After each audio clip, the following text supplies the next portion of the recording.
بسم اللہ الرحمن الرحیم نحمده ونصلی ونسلم علی رسولہ الکریم وعلی آلہ الطیبین واصحابہ الطاہرین اما بعد۔ حضرات گرامی، ہم مالی جرمانے کا تذکرہ کر رہے تھے، خاص کر کے پاکستان میں جہاں لوگوں کو کوئی حقوق نہیں ملتے،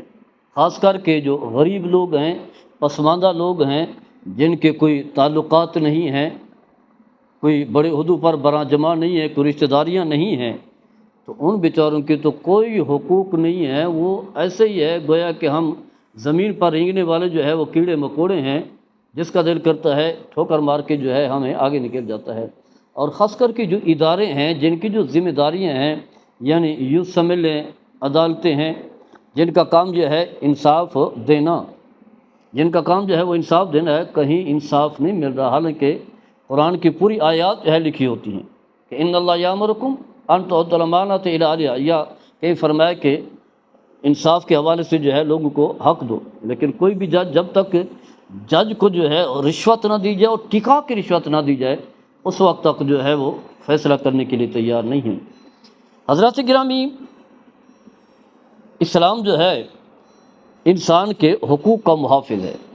چاہے وہ مسلم ہو یا غیر مسلم ہو، کوئی بھی ہو، انسان کے حقوق کا جو ہے اسلام جو ہے محافظ ہے۔ اور اللہ تبارک و تعالیٰ قرآن مجید میں ارشاد فرماتا ہے ان اللہ یامرکم ان تؤدوا الامانات الی اہلھا، کہ فرمایا کہ اے ایمان والو، تم جو ہے امانتیں جو ہے ان کے جو اہل ہیں، حقدار ہیں، انہیں جو ہے واپس لوٹاؤ۔ اس کے علاوہ فرمایا ان اللہ یامر بالعدل والاحسان، سورہ نحل کی آیت نمبر 90 ہے۔ فرمایا اللہ تعالیٰ جو ہے عدل اور احسان کا حکم دیتا ہے، یعنی برابری کا، انصاف کا، اور اس کے ساتھ ساتھ جو ہے بھلائی کا بھی اللہ تعالیٰ جو ہے حکم دیتا ہے۔ تو عدل یہی ہے، تمام انسان جو ہے وہ سارے کے سارے جو ہے برابر ہیں، کسی کو کسی پر جو ہے کوئی فوقیت حاصل نہیں ہے۔ جبکہ ہم دیکھتے ہیں کہ عمراء کے حقوق ہیں، ان کی بڑی حیثیت ہے، ان سے جو ہے کوئی جرمانہ نہیں لیا جاتا، اور اس کے مقابلے میں غریب کو جو ہے گالی بھی دی جاتی ہیں، دھکے بھی دیے جاتے ہیں، اور کہا جاتا ہے کہ اگر تم نے جرمانہ نہیں دیا تو پھر تمہیں سلاخوں میں جو ہے پھینک دیا جائے گا۔ تو الغرض فقہ حنفی کے حوالے سے جو ہے چند دلائل پہلے بھی ہم بیان کر چکے ہیں۔ اس کے علاوہ جو ہے فتاوی ہندیہ میں ہے، جلد 2 ہے، فرمایا لا تجوز تعزیر باخذ المال، یعنی اگر کوئی شخص جو ہے جرم کرتا ہے، جیسا کہ ہمارے ہاں لوگ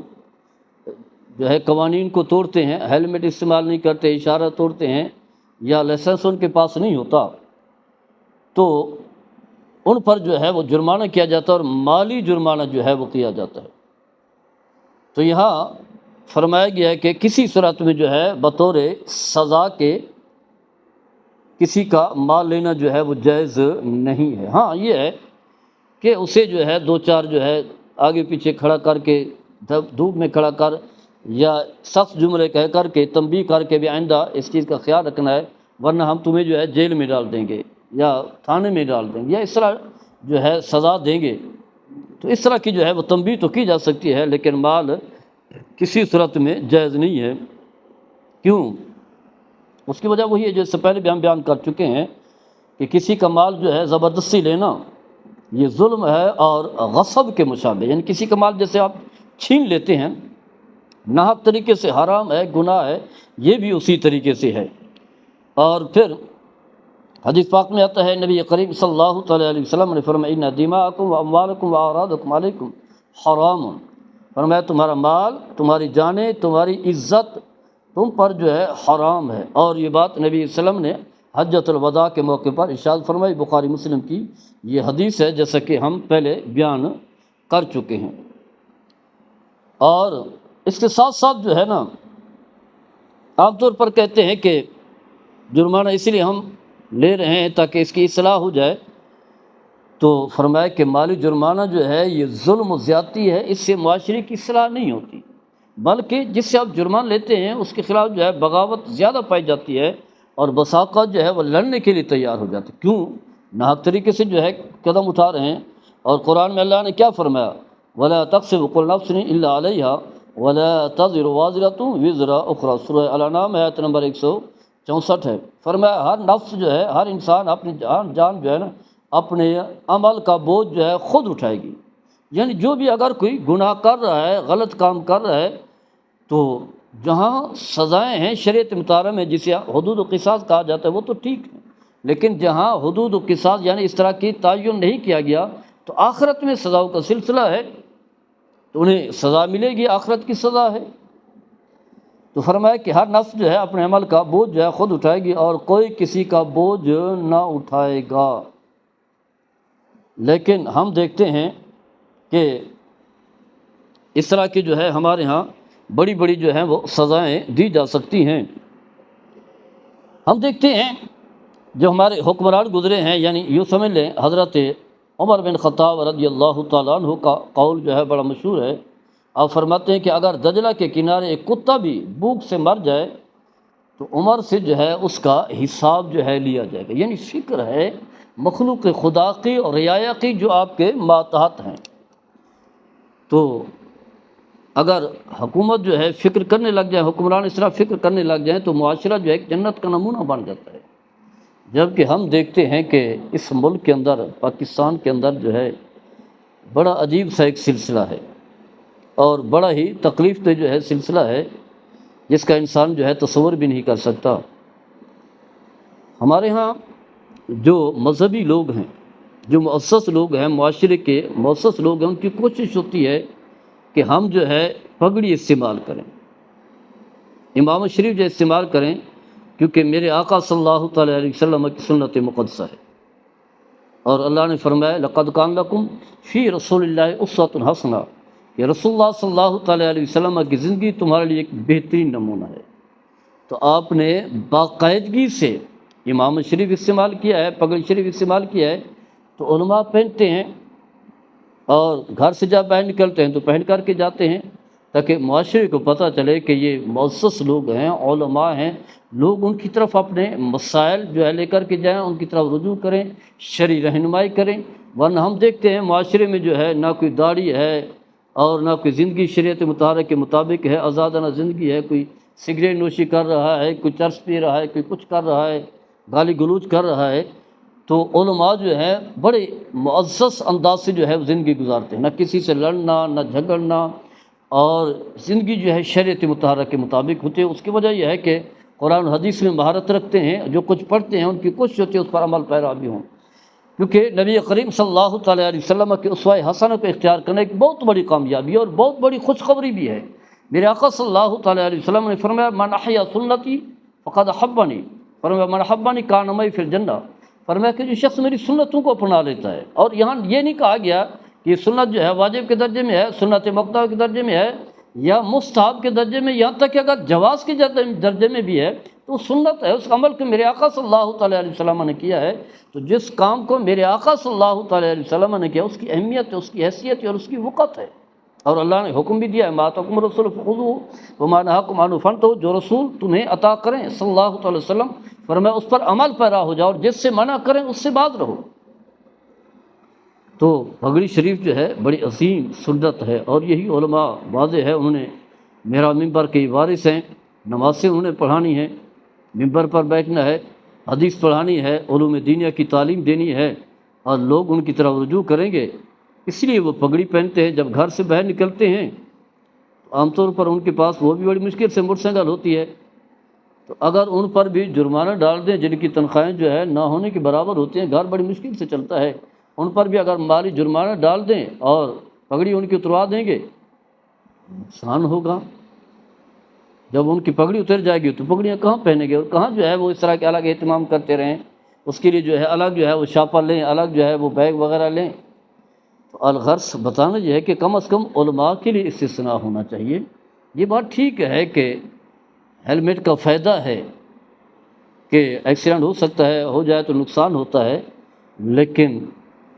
اگر کوئی شخص اپنی حفاظت کر رہا ہو تو بچا بھی جا سکتا ہے، حفاظت کا بھی حکم دیا گیا ہے۔ اور ایسا بھی ہوتا ہے جو ہیلمٹ بھی استعمال کرتے، ہیلمٹ استعمال کرتے لیکن احتیاط نہیں کرتے، ون ویلنگ کرتے ہیں، تو ہیلمٹ ہونے کے باوجود جو ہے اپنا نقصان کر بیٹھتے ہیں۔ تو کم از کم علماء کے لیے استثناء ہونا چاہیے۔ سنا یہ ہے کہ پاکستان میں جو سکھ رہتے ہیں ان کے لیے استثناء ہے، ان کے لیے کوئی سختی نہیں ہے۔ تو ہماری حکومتیں کیونکہ اقلیتوں کو دیکھتی ہیں، یہاں مسلمانوں کی تو کوئی حقوق ہی نہیں ہے،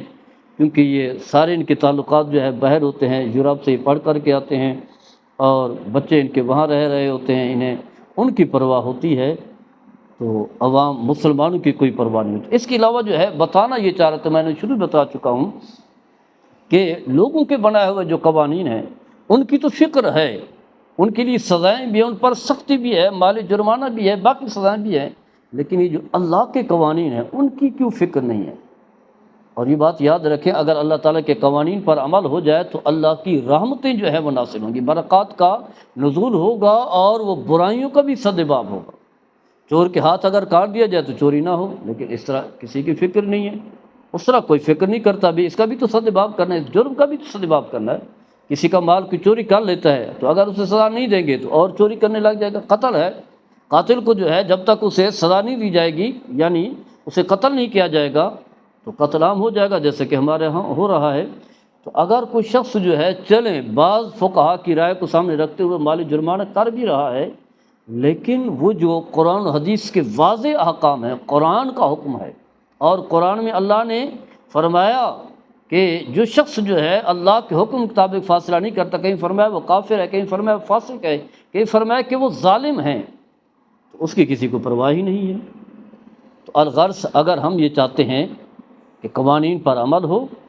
اور مالی جرمانہ بھی لینا چاہتے ہیں، تو اس کے ساتھ ساتھ جو ہے پھر جو صاحب اقتدار ہیں انہیں چاہیے کہ جو بڑے جرائم ہیں اور جن جرائم کی سزا جو ہے شریعت مطہرہ میں ذکر کی گئی ہے وہ بھی سزا دیں، رشوت لینے والے کو سزا دیں تاکہ رشوت کا سدباب ہو۔ کون دے گا؟ واضح ہے جو بھی سزا دے گا وہ رشوت لے چکا ہوگا، رشوت دے رہا ہوگا۔ آپ کا کوئی کام جو ہے وہ رشوت کے بغیر نہیں ہوتا۔ تو غریب لوگوں کو اتنا کیوں ستایا جاتا ہے؟ اگر ستانا ہے تو پھر ہر ایک کو ستائیں اور پورے قوانین پر عمل ہو، یہ نہ ہو کہ جو آپ کو پسند آ جائیں ان کے لیے قوانین ہو، ان کے لیے قوانین نہ ہو، اپنی مرضی کی زندگی گزاریں، اور جو پسند نہیں ہے ان کے لیے جو ہے سزاؤں کا تعین ہو جائے۔ اسی وجہ سے ہم دیکھتے ہیں کہ پاکستان جو ہے ایک پسماندہ ملک ہے، غربت انتہا درجے کی ہے اور لوگوں کے کوئی حقوق نہیں ہے، اور کوئی بھی اسے اچھی نگاہ سے اس ملک کو نہیں دیکھنے کے لیے تیار۔ تو اس کی وجہ یہی ہے کہ ہمارے کرتوت ہیں، نہ نظام انصاف ہے، نہ باقی جو ہے لوگوں کے حقوق ہیں۔ اللہ تعالیٰ ہم سب کو جو ہے شعور عطا فرمائے۔ اور یہ بات یاد رکھیں کہ جو مالی جرمانہ کرتا ہے وہ اس کا بھی اپنا ایک مزاج ہے، جسے چاہتا ہے 2000 جو ہے وہ جرمانہ کر لیتا ہے، جسے چاہتا ہے 300۔ یعنی آج میرے ساتھ یہ سلوک ہوا، میں نے کیونکہ پگڑی پہنی ہوئی تھی اور میں 40 سال یا اس سے کم بیش ہو چکے ہیں، میں پگڑی استعمال کرتا ہوں، نماز پڑھانی ہوتی ہے، حدیث کا درس دینا ہوتا ہے، مصلی رسول پر کھڑا ہونا ہوتا ہے، تو مجھ سے انہوں نے جو ہے وہ 2000 لے لیا، اور باقی جو ہے جنہوں نے 3 سواریں بٹھائی ہوئی تھیں، ہیلمٹ بھی استعمال نہیں کی، اس سے جو ہے وہ 300۔ تو قوانین پھر برابر ہونی چاہیے، ورنہ پھر باقی لوگ جن پر آپ لوگ ظلم و زیادتی کرتے ہیں وہ بد دعائیں کرتے ہیں، گالی گلوچ کرتے ہیں، اور ان کا ایسا کرنا، بد دعائیں کرنا جو ہے وہ شرعاً درست ہے، حق ہے، اور اس سے جو ہے جن کے خلاف بد دعا ہو رہی ہے، جو بلا وجہ تکلیف دے رہا ہے، اس کا نقصان بھی ہوتا ہے۔ تو الغرض حاکم وقت کو جو کرسی پر بڑا جمع لوگ ہیں انہیں چاہیے کہ عوام کی بھی فکر کریں۔ اللہ تعالیٰ ہم سب کو عمل کرنے کی توفیق عطا فرمائے۔ وما علینا الا البلاغ۔